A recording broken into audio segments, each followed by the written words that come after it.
हमारी ये दुनिया रहस्य और रहस्यमय जीवों से भरी पड़ी है, जिनकी कहानियाँ तो हम बचपन से ही सुनते आ रहे हैं, मगर कभी उन्हें पूरी तरह समझ नहीं पाए। आज हम एक ऐसे ही जीव के बारे में बात करने जा रहे हैं जो कि हज़ारों सालों से अपने आप में ही एक रहस्य बना हुआ है और इसकी उलझी हुई पहेली कोई इंसान आज तक सुलझा नहीं पाया है। और उस जीव का नाम है वेयरवुल्फ या फिर नर भेड़िया, जो कि एक इंसान ही होता है, मगर इसके पास रूप बदलने की जादुई शक्ति होती है, जिसके ज़रिए ये रूप बदलकर एक मानव रूपी भेड़िए में बदल जाता है। मगर ये इंसान सिर्फ एक नर भेड़िए का ही रूप ले सकता है। पौराणिक कथाओं की माने तो ये इंसान और भेड़िए का मिला जुला रूप होता है, जिसमें कि ये इंसानों की तरह दो पैरों पर चल पाता है, मगर इसके हाथ और पैरों में किसी खूंखार भेड़िए की तरह पंजे होते हैं और इनका सिर भी किसी भेड़िए की तरह होता है और पूरा शरीर बालों से ढका होता है। कई लोगों का ये भी मानना है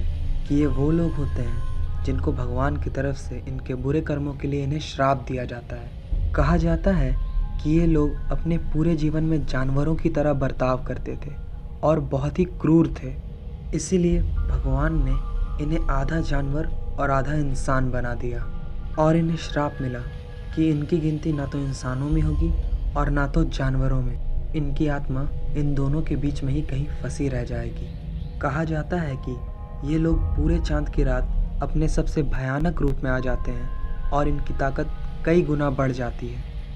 इस जीव की कहानी पहली सदी से ही मशहूर हो चुकी थी, मगर इसकी शुरुआत कहाँ हुई ये तो किसी को नहीं पता।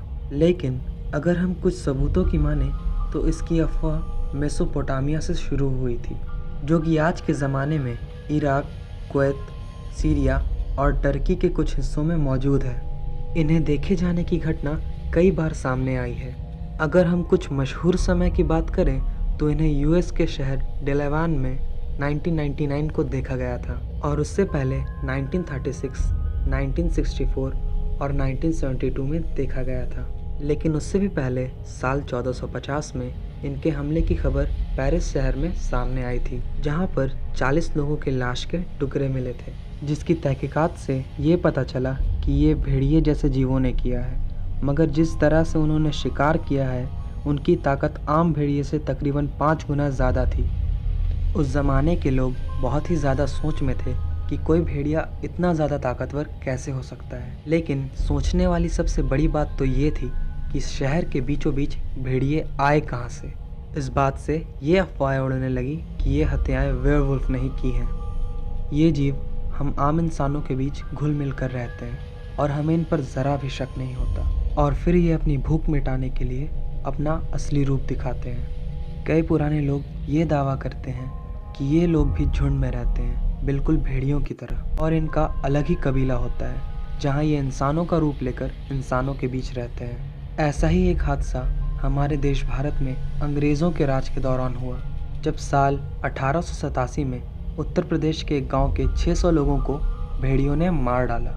जो भी लोग उनके हमले से बच गए उन्होंने बताया कि हमलावर कोई आम भेड़िए नहीं थे। उनका शरीर इंसानों और भेड़ियों का मिला जुला रूप था और उनकी ताकत हद से ज़्यादा थी। ऐसा ही एक वाक़या साल 1996 में सामने आया, जब गांव वालों पर कुछ अजीब और भयानक जीवों ने हमला किया था। उत्तर प्रदेश में आज भी नर भेड़िए की कहानी बहुत ही मशहूर है।